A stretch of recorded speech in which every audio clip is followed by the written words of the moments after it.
Hello and welcome to Die KulturmittlerInnen, the IFA podcast on foreign cultural policy. My name is Amira El-Al and I'm very happy that you're joining us again.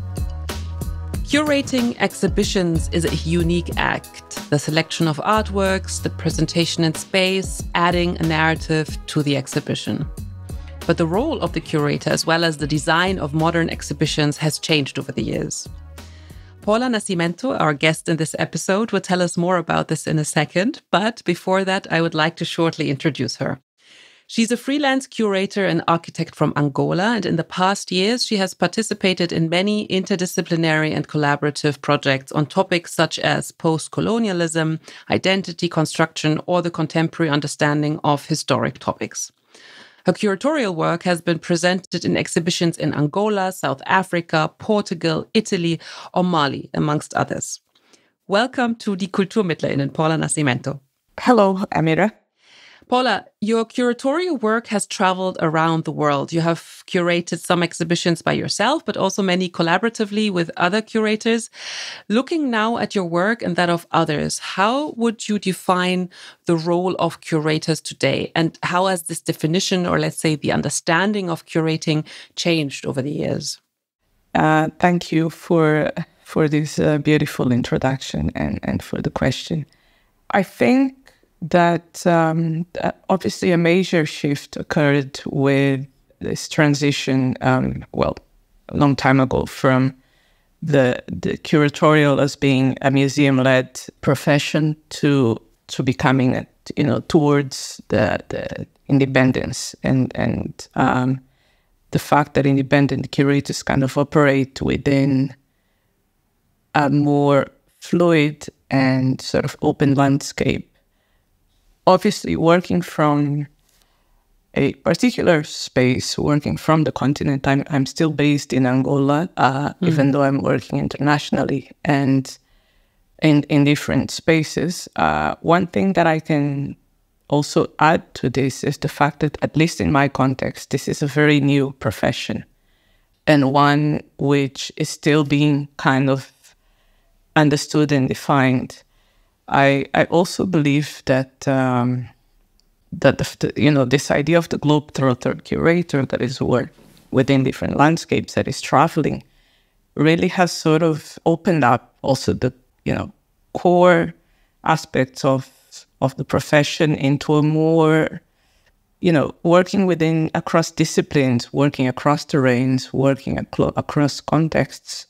I sort of also opened up and widened the field in a way. I would say that, for example, working as an independent curator in Angola, or I would say that even across Southern Africa, brings other questions that perhaps also working as an independent curator in Europe or in America wouldn't necessarily bring, because as a fellow curator says, we have to wear many hats. So we're curators, we're producers, we're mediators, we are contributing to create publics. It's a whole spectrum of activities that come within the profession. And in a way, we're not just curators, we're more like cultural practitioners working across fields and disciplines. And I think that that's something that has been really interesting in terms of also enriching the core profession of curating, if one may say so. Yeah, and so, wearing many hats, probably that's also how it has changed over the years. But how do you approach the curation of an exhibition when you start with a new project? It really depends on the project as such. First of all, I tend to actually define my projects as projects, not as exhibitions. And often I'm in the middle of a research. There are themes of interest to me that are recurrent, and it might be that there is an opportunity to kind of, at a specific moment, to develop an exhibition on a specific theme that I've been researching. And in that sense, selecting artists is also a process of looking at artists that are working, or whose work responds to certain questions that I've been raising or addressing critically. or even also to tension those questions. But there are also moments when, at the moment, I'm invited to develop exhibitions, projects. And in that sense, I'm usually working within a specific field or within a specific context and space. Because I come from an architectural background, and some of my themes of interest have to do with spatial practices and also with cities and ultimately with architecture. And I do see my practice almost as an extension of an ongoing architectural research or development of a specific vocabulary within a special practice. I'm usually very interested in the space that I'm working with, whether it is a public space or even if it's a gallery or if it's a historical building. I seldom work in white cubes or in white spaces, and so there's always a willingness to bring, whatever latent history or context would be interesting, in the context of developing an exhibition, even if it's a different theme or something. So I kind of like the conversations that I created by putting together, obviously, works of art, but between works of art in the publics, but also between works of art in the wider social and historical context where they're being shown. So I would say that kind of those three aspects would be interesting in sort of the approach of an exhibition.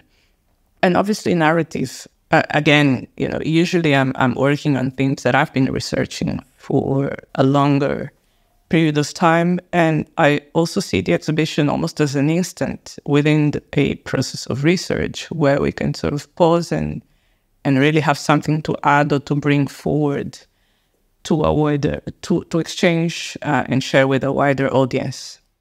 I liked what you said, that that you like the conversation that you created or that you started.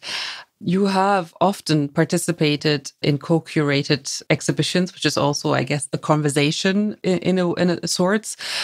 The concept of collaborative, collective, and interdisciplinary curating is gaining wider prominence. I guess a very prominent example would be the Documenta 15 last year in Kassel, which was for the very first time curated by a collective from Indonesia, Ruang Grupa. Could you elaborate on that and tell us how this approach to curating in a collaborative or a collective can transform exhibitions or art in general? Yeah, I'm not sure if it can transform art in general. I think that it has something to add to the experience of looking at art, but also on the experience of producing art. Perhaps it's something that it's more important in the way in which, in the processes of making things. In my case, it's almost an organic method because I started my career always working within collectives, either collectives that were co-founded by me or being part of a wider collective network. And in the sense, which I also think that, in my case also has to do with my background in architecture, that is, over the years become more and more of a collective discipline. Was it something natural to you, like to work in a collective? Yes. Mm-hmm. Yes, my very first curatorial project actually came out of a collective experience, and so with me it's always it's important to kind of have those dialogues with fellow professionals. Often they're collaborations that I've been involved for a longer period of time, and I kind of really think that the process of thinking together and also of dislocating a little bit this idea of the sole thinker and creator, and it's focusing on the exchange part of the process rather than a hierarchical relationship between somebody that has the power to decide and an artist that kind of depends on that. You said that like dialogue, conversation, process of thinking together. So these kind of like are the words that you use. So do you think that is where the power of collaboration in art lies? For sure. I also think that it's kind of interesting to look at a specific subject from very different points of view. And in that sense, when you work also with people from different backgrounds, again, as I said, for example, I came into curation through architecture. I never came through history of art. But I do, in certain aspects, collaborate with historians, for example.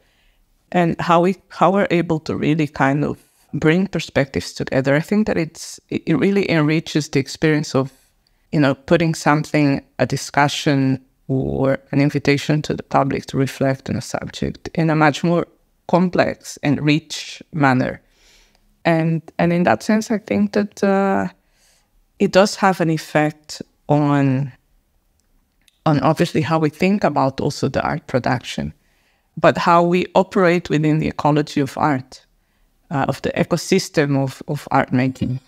That is not, again, as I said, based on this, very sort of isolated power dynamics and into a more fluid and inclusive process. Mm-hmm. When you say fluid and inclusive, and you said that it enriches the experience that also the audience have. I mean, so we talk about all the positives and the power of a collaboration in art, but where are the challenges when curating collectively? Because I imagine it's also, when you bring all these different perspectives together, it's also maybe not easy. I mean, it might also bring with it challenges that you don't have if you are a solo curator. No, for sure. We're all individuals and humans, and I think that negotiating even egos, it's an exercise. Yeah. And also, you mentioned in the question a little bit documenta, which I didn't see, but I followed through, how far can you decentralize and, a project, and how difficult it would be to kind of really involve sometimes a wider number of people into creating something. So there are elements of control, and I say control not in a negative aspect, but in terms of really, very straightforward aspects such as logistics, such as, being able to achieve certain things without losing thread of what one wants to say. It's definitely challenging.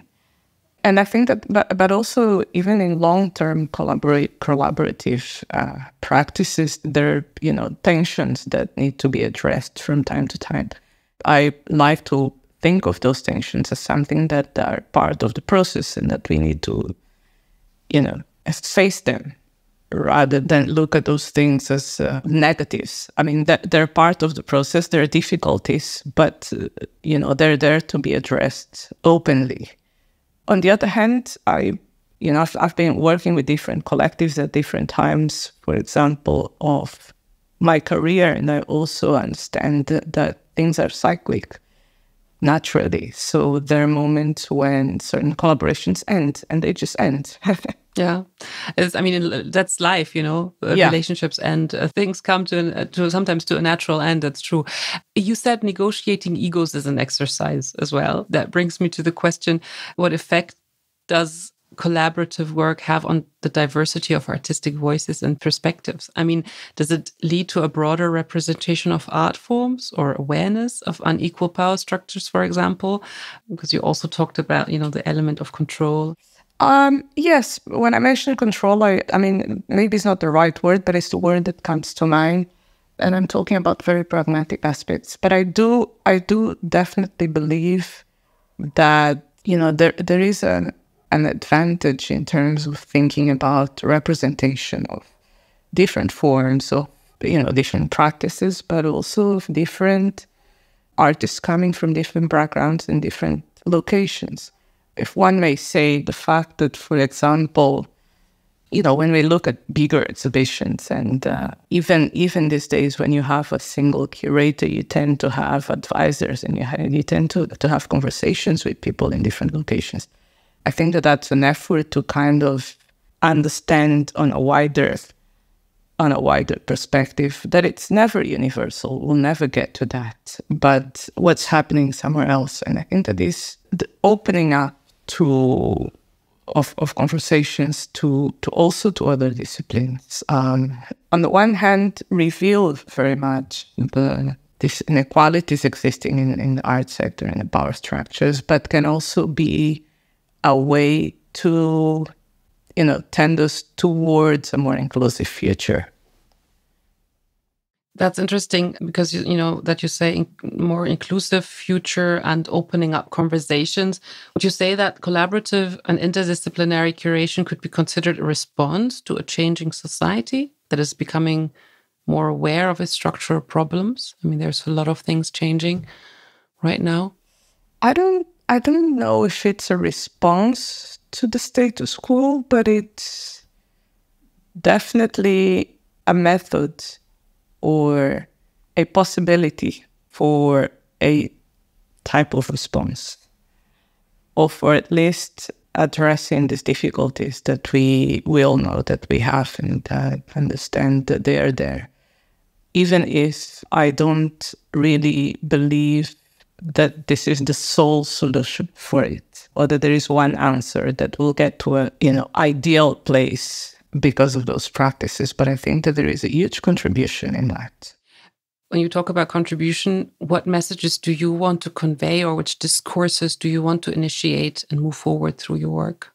It really varies. I mean, I'm very interested in cities and the articulation between artistic practice and social life, particularly in the context of contemporary African cities where I'm mainly working from. And so that's a recurrent conversation and a recurrent theme in my work. I'm also very interested in contemporary readings of history, and history in the sense not just of underrepresented histories, but also as a means to reflect always on the present, but sort of addressing how we came here and how we can move forward. If I were to sort of try to pick like a main umbrella themes and conversations that I think that come through to my work, I would look at those two main topics, although they're sort of evolving and being developed in very different ways. I also think of my practice as being very fluid and very permeable, and that has also led me to work on different aspects of other thematics, but always trying to bring something new to the conversation or a point of view. But I also approach subjects and exhibitions not as moments to give answers to anything, but as moments to open up fields of inquiry and of conversation. I don't know if that responds to your question, if that was very abstract. No, but it's interesting because, when you say that, cities and the articulation of cultural life is like a current theme, I find that very interesting. You have also participated in various biennials, for example, at the Venice Art Biennial in 2013. Back then, together with the Italian architect and curator Stefano Raboli Pansera, you curated the Angolan pavilion and won the best national participation. It was the first time an African country was awarded with the Golden Lion at the Venice Art Biennial. Before that, it was always countries from the global north. How did you feel about receiving this award, especially in terms of representing an African country? It was a very surreal moment. I think that 10 years from it, I'm probably able to better articulate that moment. But we weren't thinking about it at all. And I always emphasize that because it really came as a surprise. I mean, the whole project was, again, it was a continuation of a project we had done before at the Architectural Biennial. And obviously there is an interest in work that Stefan and I were doing in terms of our research, and which also continues in my research, that has to do also with the geopolitical aspect of contemporary art and understanding how territories shift and engage with each other through cultural practices. So to culminate that project with the Golden Lion kind of was the perfect ending to the story. But I was also very, very young at the time, and we weren't really aware at that moment of the impact that could have. But I'm very happy that in a way it happened in that way, because now obviously I'm able to articulate it better and to think how at that particular moment in time it was really important for an African country. I mean, no African country has received a Golden Lion after that.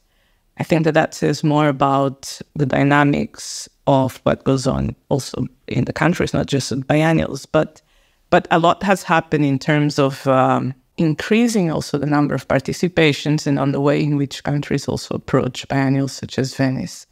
It also brought a lot of awareness to the contemporary production being made. For example, in Angola, the Portuguese-speaking African countries have been, peripheries of a periphery. So that also kind of opened up interest in those spaces. But also within here, there was a kind of a wider awareness of what had been done and the practices that were happening by artists here and the contemporary discourse. So ultimately, I think that it has an interesting legacy. But yeah, it was something that I still think of that moment as extremely surreal. But so, because you said it had an impact, so it had this impact abroad in Europe or in Venice, but it also had an impact in Angola or in Africa. Yeah. You would say that there's definitely, it had these repercussions everywhere. It did. But hopefully like in a good, mainly. No, it did in a good way. Yeah. It really did in a good way. I don't think that here the impact was as widely felt. It's something that I can measure. But I think that, within the arts community, the practitioners and so on, I mean, I think that everybody can say that obviously looking at that and that journey, and also it opened up, I mean, Angola had been quite, had the art scene here has had these ups and downs like everywhere else. And we were at the moment where obviously we had artists that are international that were traveling, but there wasn't really, apart from those individual artists traveling and exhibiting abroad and talking about whatever had been done here, there wasn't a wider movement and a wider interest in terms of what was being done here. So definitely that was also that brought attention. Yeah. That's very good. But I mean, you said that after 2013, after you won the Golden Lion, no other African country won the Golden Lion. And it's interesting that the Venice Biennial is the only biennial holding on to the presentation and competition of national concepts with its national pavilions. Would you say that this concept is out of date? I mean, shouldn't we be further ahead, especially in the art, than thinking in terms of national borders in this globalized world? No, for sure. I think that it's totally outdated. But I also think that everybody understands that this concept is outdated. I can, throughout the exhibitions that I've been seeing in Venice, where I go to every year, I think that more and more so, and one can also feel that with the pavilions, that there is a tendency to break through and to try and deconstruct this idea of the national towards more transnational histories, whether it is in the main exhibition and whether it is in specific pavilions. So I think that in a way, there is an interesting tension between the fact that, there is a structure that is as rigid as it is, with this idea of the national pavilions and national spaces. But I also believe that the exhibitions have been deconstructing that more and more. On the other hand, there's an aspect that I tend to think, and that's particularly related to the participation of African countries or to countries that are usually not so, have art scenes that are not so developed. And the fact that Venice still has that model allows for it's easier for an African country, for example, to reach that stage. Obviously, it's a financial operation that it's complex, but the fact that the model kind of still remains also is allowing for new countries to participate, to evolve. Whether all of the participants are at the same stage in terms of thinking of its national representation is completely different. But I find that the interest in Venice actually lies within this tension. Do you think that the Venice Biennale or biennales in general have to become more international, interdisciplinary, collaborative, or maybe more decolonial? Or do you think that's not necessary because like the Venice Biennial, it's already deconstructing this, and there is this tension that you find interesting? I find that interesting in Venice, but I think that if we look a little bit in the overall at the biennials or at the big events that are happening in different locations, I think that there is a natural tendency for these big events to become more international, more collaborative, more decolonial. I look at that with I have a critical aspect to that. I think that they should be, but I also believe that these days we have to be very careful not to kind of look at decolonial as something that has become like it's a trend. So let's be more decolonial and less decolonial. But I think that yes, that this is that's something that I see happening in the large exhibitions. I mean, each art biennial is located in a very specific geopolitical framework or with its local actors and its organizational form, which can affect the exhibition, I guess, quite a lot. What would you say are the main differences between biennials in Europe, like the Venice Biennial, where you go every year, as you said, and biennials in Africa, like the Bamako Biennial, where you also have participated and curated in the past? I think that in the continent, except perhaps the Bamako Biennial and the Dakar Biennial, most of the other biennials are kind of independent, don't have a huge financial structure, and they don't have governmental support. The biennials that are done by collectives or by groups of artists that come together and understand the need for an event at that space. And they kind of serve as points of articulation between a very local art scene that often is quite self-contained and enclosed, and an international scene. So they're events that kind of work as catalysts to bring people from outside, to bring other discourses, and they sort of have an impact in terms of developing the local scenes. And I think that they're very, very. That's one of the main differences between the biennials in the continent and, for example, the larger biennials in Europe or in West, where there is, already a fixed structure attached to it. Like the Venice Biennial is almost 200 years, and they serve as sort of experimental platforms for advancing dialogue and conversations, but they also feed a little bit out of what's happening in these other smaller biennials outside of Europe. So there is a kind of a relationship of conversation between these different events, conversation in the sense that at the moment we can see that what's happening outside of the main centers is fueling and contributing to expand and open up conversations in the main centers. But they also have very specific needs, I would say. I mean, Dakar and Bamako, yes, have the state support, but the majority of other biennials in the African continent really don't. The totally independent processes. And I think that those are the main points. Mm-hmm. What role do you think do the participatory and collaborative parts of curating play in the context of international exchange? Since we were just talking about, as you said, like the local and the international scene that kind of come together at biennials. That's actually a difficult question. I don't know if there is any specific role, because if I think, for example, of, if we go back to think of the last Documenta, when a lot of these ideas and methods and modes of operation have been put in place within a context that seemed to be alien to that.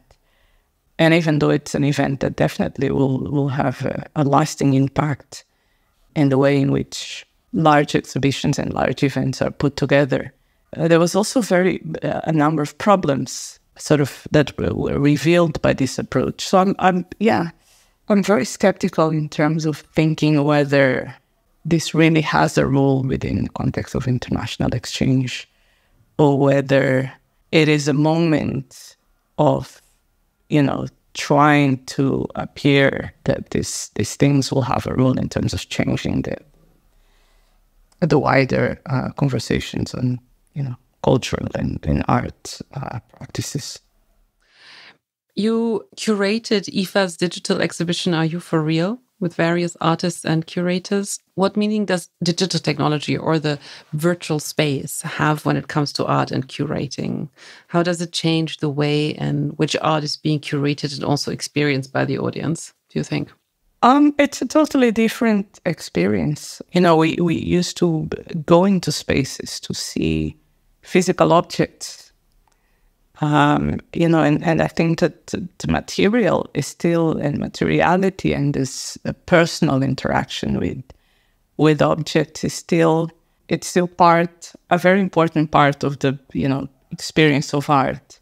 With Are You For Real? I think that one of the key issues of the project was supposed to be a hybrid platform, happening both virtually and physically. But it was launched during the COVID, so it became a fully virtual experience. And what I found interesting on that project in particular was that we were interested in exploring the virtual as a space rather than thinking about artworks that will be shown virtually. So the digital was not an interface to showcase works that were made to be showcased somewhere else in physical space, but we really engaged with artists to think about how the virtual would become an exhibition space in itself. And in that sense, to think about works that were purely designed, thought of, produced for that space. And how we could negotiate that space. Other questions came from this. Other challenges came from this that have to do with how people would access, how apparently democratic the platform could be, but it wasn't. But at the same time, it became a playground also to test possibilities, to test different types of interaction between public and works, to test how works could expand their meanings by being having added layers that wouldn't have perhaps if they were just done physically. I'm giving an example, for example, of a piece that was developed by an artist, and it's a poem, but it was a poem that had many layers of interaction. So you could read, you could listen to certain aspects of the poem. It was visual. So the collaboration between the artist and the designer of the platform also kind of stretched a little bit the possibilities of what that artwork could be. And it's still a piece that also could exist in physical space. And now simultaneously, there was also this idea that the platform could work on a computer, but also on a phone. And, most of the works could be experienced by anyone with a basic internet connection. So there is this difference between going to an art space where you have the experience of seeing the object, of experience the space and, being part of it. And then the possibility of kind of having the museum or the exhibition in your pocket because you're carrying it in your smartphone or, yeah. Okay. So that's that's a possibility, but also a challenge, no? It was technically very challenging as well. And I feel that it's a project where we're all learning along the way. We're learning vocabulary, we're learning, with every new idea would come also a new challenge. But there was a very playful aspect also in terms of then understanding that what this virtual space is and what possibilities there are. So we had performances that happened in gaming platforms, for example. And so artists were kind of really pushing the boundaries and, testing different possibilities for these works to exist. And I think that that's also a possibility of the virtual, is that there's no prescribed element. But there are so many things available that could be triggers for different artistic interactions and yes, experimentations. So what are you taking away from this experience with this digital exhibition? Are you for real? Is there anything, that stands out compared to other exhibitions, or that you can take with you for your practice in the future, or that you will take with you? Yeah, I mean, I don't compare. I think that the first thing that I learned is obviously that I don't compare the experiences. I take it as, it is what it is. And it's also possibility for works to come to life, to exist, and to be experienced in a different realm. And I don't see it as better or worse than doing a physical exhibition. And so it's another possibility. That's in a way what I've been trying to say. But it's also a space that it's kind of endless. It doesn't end there. So, it's something to be explored in a deeper way. And there are artists that are willing to really stretch those boundaries. Thank you so much. Paula Nascimento, thank you for your time today. Thank you for being with us and for the interview. Super interesting. Thank you. Thank you. That was a good conversation. That leads us to the end of this episode. If you enjoyed it, please feel free to recommend Die KulturmittlerInnen to others. If you want to learn more about the art of curating, I would like to recommend episode 19 of Die KulturmittlerInnen, where we talked with the art historian Annette Tietenberg. This episode and all the other episodes of Die KulturmittlerInnen are available on all coming streaming platforms like Spotify, Amazon Music, and Apple Podcast. If you have any questions or comments, please feel free to email us at podcast@ifa.de. For more information on our organization, IFA Institut für Auslandsbeziehungen, visit ifa.de. With that, I say goodbye. My name is Amira El Al. Thank you so much for listening. Bye-bye.